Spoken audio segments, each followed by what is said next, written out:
Nama Tadeus dalam bahasa Yunani adalah Tadaios, disebut di dalam Injil Matius dan Injil Markus. Di dalam Injil Lukas ia disebut sebagai Yudas anak Yakobus, Lukas 6 ayat 16. Sedangkan di dalam Injil Yohanes ia disebut Yudas, yang bukan Iskariot, Yohanes 14 ayat 22, untuk membedakannya dari Yudas Iskariot. Ada yang berpandangan bahwa Tadeus tidak disebut sebagai Yudas di Injil Matius dan Injil Markus disebabkan oleh nama Yudas saat itu mempunyai konotasi yang jelek, akibat perbuatan Yudas Iskariot yang mengkhianati gurunya. Kemungkinan, Tadeus adalah nama kecil bagi Teudas. Tadeus berasal dari bahasa Aram, Tet, yang artinya payudara.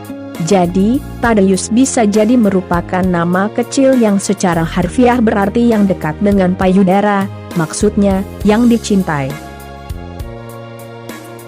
Dalam beberapa naskah Injil Matius, Tadeus disebut Lebeus, yang berasal dari bahasa Ibrani Leb, artinya hati. Itulah sebabnya Yerome 347-420 Masehi, seorang bapak gereja terkenal, menjuluki Tadeus sebagai Trionius atau seorang dengan 3 nama, yakni Tadeus, Lebeus, dan Yudas. Tidak diketahui siapa sesungguhnya Yakobus, ayah Tadeus atau Yudas ini. Selain muncul dalam daftar para rasul di kitab-kitab Injil dan kisah para rasul, singgungan terhadap Tadeus atau Yudas hanya disebut di dalam Injil Yohanes. Ketika itu Tadeus atau Yudas bertanya kepada Tuhan Yesus, "Tuhan, apakah sebabnya maka Engkau hendak menyatakan dirimu kepada kami, dan bukan kepada dunia?" Yohanes 14 ayat 22. Sejarawan Eusebius 260-340 Masehi mengatakan bahwa Tuhan Yesus suatu kali mengutus Tadeus kepada Raja Abgar dari Mesopotamia untuk berdoa bagi kesembuhan raja tersebut.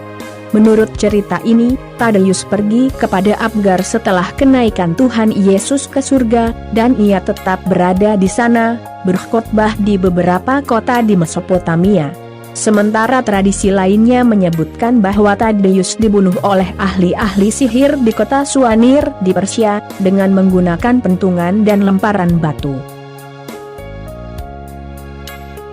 Terima kasih. Tuhan Yesus memberkati kita.